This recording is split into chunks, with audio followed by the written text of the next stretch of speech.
ಒಬ್ಬ ಮನುಷ್ಯ ತನ್ನ ಜೀವನದಲ್ಲಿ 2 ಸಲ ಮಗುವಾಗ್ತಾನಂತೆ. ಹುಡ್ತಾ ಮೊದಲನೇ ಸಲ, ವಯಸ್ಸಾಗ್ತಾ 2ನೇ ಸಲ. ಆದ್ರೆ ನಾನು 20ನೇ ವಯಸ್ಸಲ್ಲೇ ಮತ್ತೆ ಮಗುವಾದೆ. ಹೇಗೆ ಅಂತ ಯೋಚನೆ ಮಾಡ್ತಿದ್ದೀರಾ? ಕೇಳ್ತಾ ಹೋಗಿ, ನಿಮ್ಗೆ ಗೊತ್ತಾಗುತ್ತೆ. ನಮ್ದು ಮಿಡಲ್ ಕ್ಲಾಸ್ ಫ್ಯಾಮಿಲಿ. ಫ್ರೆಂಡ್ಲಿ ಅಪ್ಪ ಅಮ್ಮ, ಚಿನ್ಕುಳ್ಳಿ ತಂಗಿ, ವಯಸ್ಸಾಗಿರೋದು ನಮ್ ದೇಹಕ್ಕೆ, ನಮ್ ಪ್ರೀತಿಗಲ್ಲ ಅಂತ ಹೇಳೋ ಅಜ್ಜ ಅಜ್ಜಿ. ಸ್ವರ್ಗಕ್ಕೆ ಕಿಚ್ಚು ಹಚ್ಚು ಹಾಗಿತ್ತು ನಮ್ ಲೈಫು. ಅಪ್ಪನ ಹತ್ರ ಒಂದು ಬಜಾಜ್ ಚೇತಕ್ ಸ್ಕೂಟರ್ ಇತ್ತು. ನಾನು ಅಪ್ಪಂಗೆ ಈ ಸ್ಕೂಟರ್ ಮಾರಿ ಬಂದಿದ್ದ ದುಡ್ಡಲ್ಲಿ ಅಟ್ಲೀಸ್ಟ್ ನಂಗೊಂದು ಸೆಕೆಂಡ್ ಹ್ಯಾಂಡ್ ಸ್ಕೂಟಿ ಕೊಡಿಸಿ ನಂಗೂ ತಂಗಿಗೂ ಇಬ್ರಿಗೂ ಯೂಸ್ ಆಗುತ್ತೆ ಅಂದೆ. ಅವಾಗ ಅಪ್ಪ ಸೆಕೆಂಡ್ ಹ್ಯಾಂಡ್ ಅಲ್ಲ, ಹೊಸ ಸ್ಕೂಟಿನೇ ಕೊಡಿಸ್ತೀನಿ, ಆದ್ರೆ ಈ ಹಳೆ ಸ್ಕೂಟರ್ನ ನಾನಿರೋ ತನಕ ಮಾರಲ್ಲ. ಯಾಕಂತ ನಾ ಹೇಳಲ್ಲ, ನೀನೇ ಯೋಚನೆ ಮಾಡು ಅಂದ್ರು. ಆ ಸ್ಕೂಟರ್ ಮುಂದಿನ ಸೀಟ್ನಲ್ಲಿ ನನ್ನ ಪುಟ್ಟ ತಂಗಿ, ಅಪ್ಪನಿಂದ ನಾನು, ಅಮ್ಮ, 4 ಜನಕ್ಕೆ ಆ ಗಾಡಿ ಪುಟ್ಟಾಗಿತ್ತು.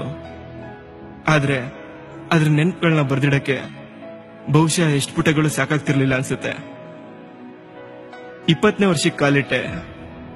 ನಾನಾಗ ಚಿಕ್ಕವನಿದ್ದಾಗ ಅಮ್ಮನ ಹುಟ್ಟುಹಬ್ಬಕ್ಕೆ ಹೇಗೆ ಎಣ್ಣೆ ಅರಿಶಿನ ಹಚ್ಚಿ ಸ್ನಾನ ಮಾಡಿಸ್ತಿಲ್ಲೋ ಹಾಗೆ 20ನೇ ವರ್ಷದಲ್ಲೂ ಅದೇ ಪ್ರೀತಿ, ಅದೇ ಕಾಳಜಿ. ಅಪ್ಪ ಅಮ್ಮಂಗೆ ಕಾಲೇಜಿಗೆ ಹೋಗ್ತಿದ್ದೀನಿ ಅಂತ ಸುಳ್ಳೇಳಿ ಫ್ರೆಂಡ್ಸ್ ಜೊತೆ ಬರ್ಡೇ ಪಾರ್ಟಿ ಸೆಲೆಬ್ರೇಷನ್ ಮಾಡಕ್ ಹೊರಡ್ಬೇಕಾದ್ರೆ ಅಮ್ಮ ಸಂಜೆ ಎಲ್ಲರೂ ಒಟ್ಟಿಗೆ ದೇವಸ್ಥಾನಕ್ಕೆ ಹೋಗಿ ಪೂಜೆ ಮಾಡಿಸ್ಕೊಂಬರೋಣ, ಮನೆಗೆ ಬೇಗ ಬಂದಿದ್ರು. ಡಿಗ್ರಿ ಫ್ರೆಂಡ್ಸ್ ಪಾರ್ಟಿ ಅಂದ್ರೆ ನಿಮ್ಗೆ ಗೊತ್ತಿರುತ್ತೆ, ಡ್ರಿಂಕ್ಸ್ ಕಾಮನ್ ಅಂತ. ನಾನು ಆಗಾಗ ಫ್ರೆಂಡ್ಸ್ ಎಲ್ಲ ಒಟ್ಟಿಗೆ ಸೇರಿದಾಗ ಲೈಟ್ ಆಗಿ ಕುಡಿತಿದ್ದೆ, ಸ್ಮೋಕ್ ಮಾಡ್ತಿದ್ದೆ. ಆದ್ರೆ ನನ್ನ ಬರ್ಡೇಗೆ ಫ್ರೆಂಡ್ಸ್ ಒತ್ತಾಯಿದ್ಮೇಲೆ ಸ್ವಲ್ಪ ಜಾಸ್ತಿನೇ ಕುಡಿದ್ಬಿಟ್ಟೆ. ಪಾರ್ಟಿ ಮುಗಿಯೋಷ್ಟೊತ್ತಿಗೆ ಸಂಜೆ 6 ಗಂಟೆ ಆಗಿತ್ತು. ಅಮ್ಮ ಫೋನ್ ಮಾಡಿ, ಮಗನೇ ಎಲ್ಲಿದ್ಯಾ, ದೇವಸ್ಥಾನಕ್ಕೆ ಹೋಗೋಣ ಅಂತ ಎಲ್ಲರೂ ಕಾಯ್ತಿದ್ದೀವಿ ಅಂದ್ರು. ಸರಿ ನಮ್ಮ ಇನ್ನೊಂದು ಅರ್ಧ ಗಂಟೆಯಲ್ಲಿ ಅಲ್ಲಿರ್ತೀನಿ ಅಂತ ಹೇಳಿ, ಫ್ರೆಂಡ್ಸ್ಗೆಲ್ಲ ಸ್ವಲ್ಪ ಕೆಲಸ ಇದೆ ಬರ್ತೀನಿ ಅಂತ ಹೇಳಿ ಅಲ್ಲಿಂದ ಹೊರಟೆ. ಸುಮಾರು 30 ಕಿಲೋಮೀಟರ್ ಊರಿಂದ ದೂರ ಇದೆ. ಕುಡ್ದಿದ್ ಮನೇಲಿ ಗೊತ್ತಾಗಬಾರ್ದು ಅಂತ ಅಲ್ಲೇ ಹತ್ರದಲ್ಲಿದ್ದ ಮೆಡಿಕಲ್ ಶಾಪ್ನಲ್ಲಿ ಮೌತ್ ರಿಫ್ರೆಶ್ನರ್ ತಗೊಂಡೆ. ಅತಿಯಾಗಿ ಕುಡ್ದಿದ್ರಿಂದ ಹಾಗೆ ಬೇಗ ಮನೆಗೆ ರೀಚ್ ಆಗ್ಬೇಕು ಅನ್ನೋ ಉದ್ದೇಶದಿಂದ ಸ್ಕೂಟಿ ತುಂಬಾ ಫಾಸ್ಟ್ ಆಗಿ ಡ್ರೈವ್ ಮಾಡ್ತಿದ್ದೆ. ಮುಂದೆ ಹೋಗ್ತಿದ್ದ ಲಾರಿನ ಓವರ್ಟೇಕ್ ಮಾಡೋ ಪ್ರಯತ್ನ ಮಾಡಿದೆ. ಅಷ್ಟರಲ್ಲಿ ಆಪೋಸಿಟ್ ನಿಂದ ಬರ್ತಿದ್ದ ಕಾರ್ಗೂ ನಂಗೂ ಆಕ್ಸಿಡೆಂಟ್ ಆಗ್ಬಿಡ್ತು. ಅಲ್ಲೇ ಇದ್ದ ಜನ ನಂಗೆ ಆಸ್ಪತ್ರೆಗೆ ಅಡ್ಮಿಟ್ ಮಾಡಿದ್ರು. ಹಾಗೆ ನನ್ನ ಮೊಬೈಲ್ನಿಂದ ಅಪ್ಪ ಅಮ್ಮಂಗೂ ವಿಷಯ ತಿಳಿಸಿದ್ರು. ನನ್ನ 2 ಕಾಲು ಮುರಿದೋಗಿತ್ತು, ತಲೆಗೂ ಪೆಟ್ಟಾಗಿತ್ತು, ಆದ್ರೆ ಪ್ರಾಣಾಪಾಯದಿಂದ ಪಾರಾಗಿದ್ದೆ. ಬರ್ಡೇ ದಿನ ಅಪ್ಪ ಅಮ್ಮ ನಂಗೆ ಗಿಫ್ಟ್ ಕೊಡ್ಬೇಕಿತ್ತು, ಆದ್ರೆ ನಾನು ಅವ್ರಿಗೆ ಮರೆಯಕ್ಕೆ ಆಗದಿರೋಷ್ಟು ದೊಡ್ಡ ಗಿಫ್ಟ್ ಕೊಟ್ಬಿಟ್ಟೆ. ಅಪ್ಪ ಅಮ್ಮಂಗೆ ಮಗಂಗ್ ಹಿಂಗಾಯ್ತಲ್ಲ ಅನ್ನೋ ದುಃಖದ ಜೊತೆಗೆ ಅವನ್ ಪ್ರಾಣಕ್ಕೇನು ತೊಂದರೆ ಆಗ್ಲಿಲ್ವಲ್ಲ ಅನ್ನೋ ಖುಷಿ ಒಂದ್ ಕಡೆ ಇತ್ತು. 1 ತಿಂಗಳು ಆಸ್ಪತ್ರೆಯಲ್ಲಿ ಚಿಕಿತ್ಸೆ ತಗೊಂಡೆ, ಆಮೇಲೆ ಡಿಸ್ಚಾರ್ಜ್ ಆಯ್ತು. ನಂತರ 2 ಚಕ್ರದ ವೀಲ್ ಚೇರ್ ಮೇಲೆ 4 ಗೋಡೆಯ ಮಧ್ಯೆ ಮತ್ತೆ ಮಗುವಾದೆ. ಚಿಕ್ಕವನಿದ್ದಾಗ ತಂಗಿ ಸೈಕಲ್ ಕಲಿತಿದ್ದಾಗ ನಾನ್ ಸೈಕಲ್ ಇಟ್ಕೊಂಡು ಅವಳಿಗೆ ಹೆಲ್ಪ್ ಮಾಡ್ತಿದ್ದೆ. ಆದ್ರೆ ಇವತ್ತು ವೀಲ್ ಚೇರ್ನ ಅವಳು ತಳ್ಳೋ ಮೂಲಕ ನಂಗೆ ಅಕ್ಕಾಗಿದ್ದಾಳೆ. ಅಪ್ಪಂಗ ಆಫೀಸ್ ಹತ್ರ ಬಿಟ್ಟು ಬರ್ತಿದ್ದಾಗ, ತಂಗಿನ ಸ್ಕೂಲಿಂದ ಕರ್ಕೊಂಡ್ ಬರ್ತಿದ್ದಾಗ, ಅಮ್ಮನ ದೇವಸ್ಥಾನಕ್ಕೆ ಕರ್ಕೊಂಡು ಹೋಗ್ತಿದ್ದಾಗ, ಅಜ್ಜಾಜಿ ಜೊತೆ ವಾಕ್ ಮಾಡ್ತಿದ್ದಾಗ ಸಿಕ್ತಿದ್ದ ಖುಷಿನ, ಮಧುರ ಕ್ಷಣಗಳನ್ನ ನಾನಾಗಿ ಮಿಸ್ ಮಾಡ್ಕೊಂಡೆ. ನನ್ನಿಂದ ನಿಮ್ಗೆ ತುಂಬಾ ಕಷ್ಟ ಆಗ್ತಿದೆ ಅಲ್ವಾ ಅಂತ ಅಪ್ಪ ಅಮ್ಮನ್ ಕೇಳಿದೆ.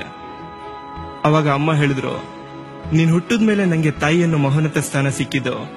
9 ತಿಂಗಳು ಈ ಪುಟ್ಗುಡ್ನಲ್ಲೇ ನಿಂಗೆ ಸಾಕಿದ್ದೀನಿ, ಇನ್ನು ಇಷ್ಟು ದೊಡ್ಡ ಪ್ರಪಂಚದಲ್ಲಿ ನಿಂಗೆ ಸಾಕಲ್ವಾ ಮಗನೇ ಅಂದ್ರು. ದೈಹಿಕವಾಗಿ 2 ಕಾಲು ಕಳ್ಕೊಂಡಿದ್ದೆ, ಆದ್ರೆ ಮಾನಸಿಕವಾಗಿ ಅಪ್ಪ ಅಮ್ಮ ಅನ್ನೋ 2 ಕಾಲ ಮೇಲೆ ಮತ್ತೆ ಜೀವನದ ಹೊಸ ಅಧ್ಯಯನನ ಶುರು ಮಾಡಿದೆ.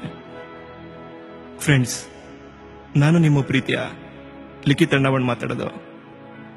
ಜೀವನ ಎಷ್ಟು ನಿಗೂಢ. ಒಬ್ಬ ಸ್ನೇಹಿತನ ಒಂದು ಜಾಗದಲ್ಲಿ ಮಾತಾಡ್ಸಿರ್ತೀವಿ, ಕೆಲವು ದಿನಗಳ ನಂತರ ಅದೇ ಜಾಗದಲ್ಲಿ ಆ ಸ್ನೇಹಿತನ ಭಾವಪೂರ್ಣ ಶ್ರದ್ಧಾಂಜಲಿ ಫೋಟೋ ನೋಡ್ತೀವಿ. ಕಾರಣ ಆಕ್ಸಿಡೆಂಟ್. ಫ್ರೆಂಡ್ಸ್, ಭಾರತದಲ್ಲಿ ಅತಿ ಹೆಚ್ಚು ಯೂತ್ಸ್ ಪ್ರಾಣ ಕಳ್ಕೊತಿರೋದು ಆಕ್ಸಿಡೆಂಟ್ನಿಂದ. ಆಕ್ಸಿಡೆಂಟ್ ಯಾಕಾಗ್ತಿದೆ? Some of the reasons. ಕುಡಿದು ಗಾಡಿ ಓಡಿಸೋದ್ರಿಂದ, ನೀನಾ ಅನ್ನೋ ಕಾಂಪಿಟೇಷನ್ ಇಂದ, ರ್ಯಾಶ್ ಡ್ರೈವಿಂಗ್ ಮೇಲೆ ಸರಿಯಾದ ಏಕಾಗ್ರತೆ ಇಲ್ಲದೆ. ತುಂಬಾ ದುಃಖ ಆಗುತ್ತೆ. ಮಗನ್ ಮದುವೆ ಮಾಡಬೇಕು, ಮೊಮ್ಮಕ್ಕಳನ್ನ ಆಡಿಸ್ಬೇಕು, ಹಾಗೆ ಹೀಗೆ ಅಂತ ಕನ್ಸುಗಳನ್ನ ಕಟ್ಕೊಂಡಿರೋ ತಂದೆ ತಾಯಿ ಕಣ್ಣಲ್ಲಿ ಮಗನ್ ಸಾವಿನ ಪ್ರತಿಬಿಂಬ ನೋಡೋಕೆ. ವೆಹಿಕಲ್ಸ್ ನಿಂದ ನಮ್ಮ ಜೀವನದ ಜರ್ನಿ ಸಾಗ್ಬೇಕೆ ಹೊರತು ನಿಲ್ಬಾರ್ದು. ಹುಡುಗಾಟದಲ್ಲಿ ನಾವು ಮಾಡೋ ತಪ್ಪಿಂದ ಬರೀ ನಮ್ ಜೀವ ಮಾತ್ರ ಅಲ್ಲ, ರಸ್ತೆ ಮೇಲೆ ಓಡಾಡೋ ಪಾದಚಾರಿಗಳ ಜೀವ ಇರ್ಬೋದು, ಅಥವಾ ಇತರೆ ವಾಹನ ಚಾಲಕರ ಜೀವ ಕೂಡ ಹೋಗ್ಬೋದು. ಕುಡಿಯದಿರಿ, ಕುಡಿದು ಗಾಡಿ ಚಲಾಯಿಸದಿರಿ. ದುಡುಕದಿರಿ, ದುಡುಕಿ ಗಾಡಿ ಚಲಾಯಿಸದಿರಿ. ಈ ನಾಡು ಸುಂದರ ನಗರಿ, ಯುವಕರೇ ಈ ನಾಡಸಿರಿ.